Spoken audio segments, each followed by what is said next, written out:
There is a strange kind of loneliness that no one talks about. Not the loneliness of an empty room. Not the loneliness of having no friends. Not the loneliness of being physically alone.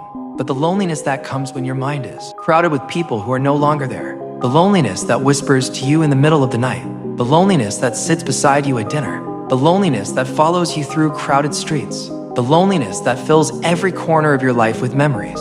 And that is why the sentence, "My loneliness is full of people," is one of the saddest truths a human being can ever understand. Because sometimes loneliness is not emptiness. Sometimes loneliness is overcrowding. Sometimes it is not the absence of people. Sometimes it is the presence of too many ghosts. Every person who ever touched your life leaves something behind. A voice, a smile, a promise, a wound, a memory. And even after they leave, those fragments remain.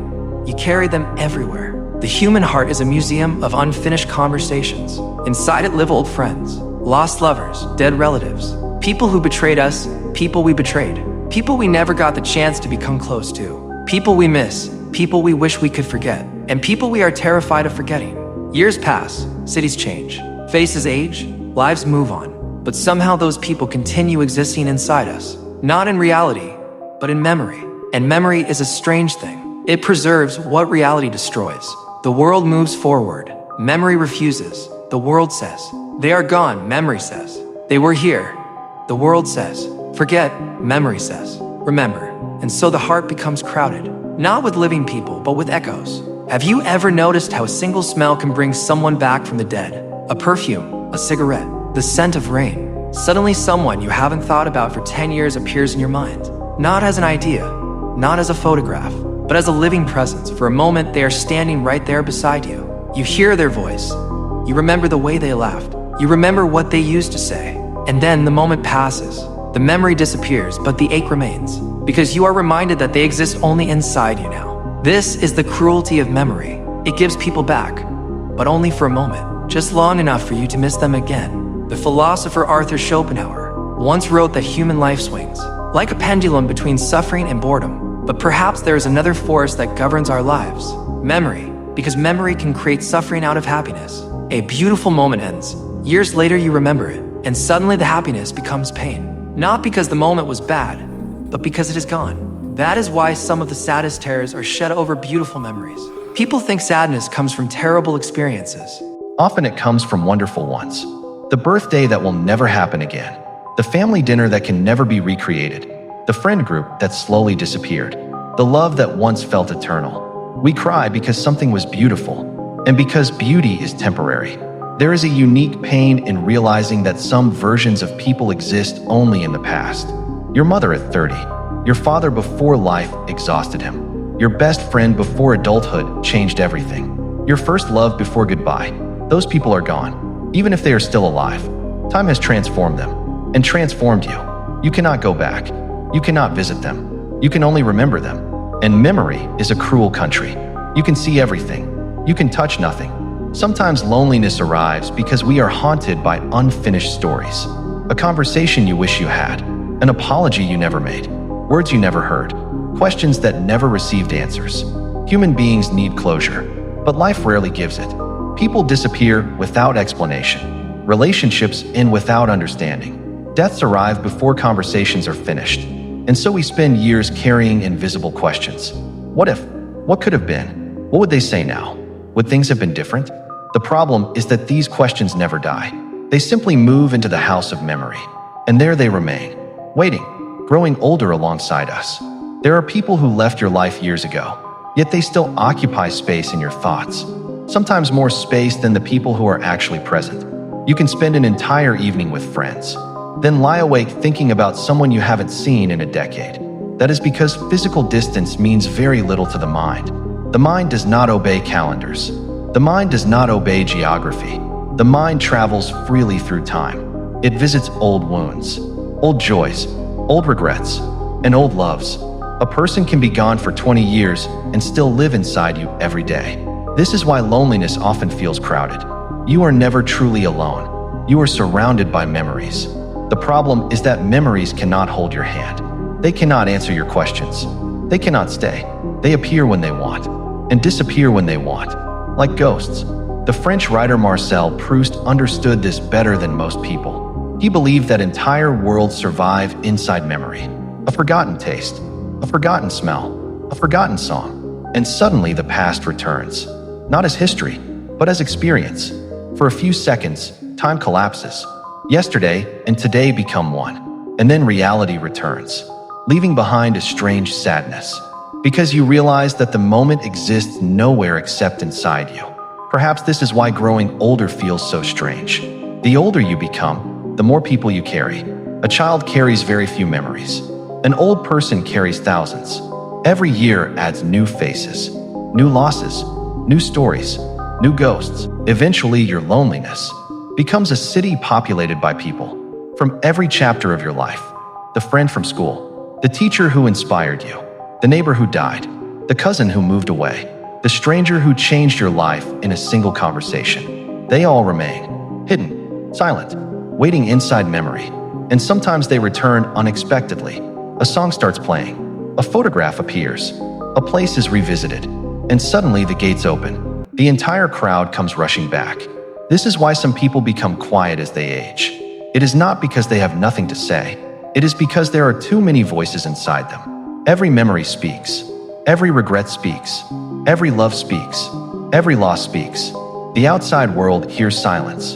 The inside world hears noise. 1,000 voices. 1,000 stories. 1,000 goodbyes.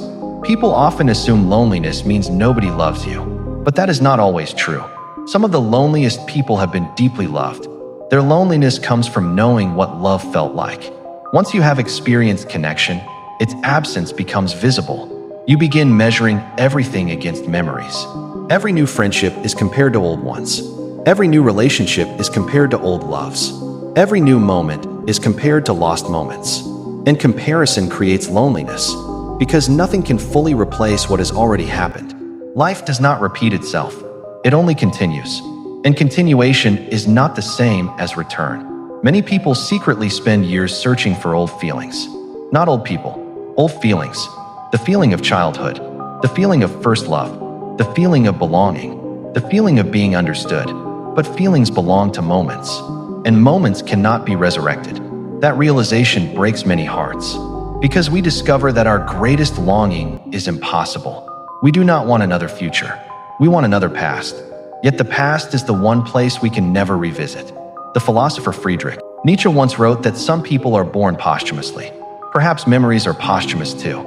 They continue living after reality dies. They survive their creators. They survive their circumstances. They survive entire worlds. And sometimes they become more powerful than the present itself. This is dangerous, because memory often edits reality. It removes imperfections. It softens pain. It highlights beauty. Over time, we stop remembering what actually happened. We remember what the heart decided to keep. That is why people often miss relationships that made them miserable. They are not missing reality. They are missing memory's version of reality. And memory is rarely honest.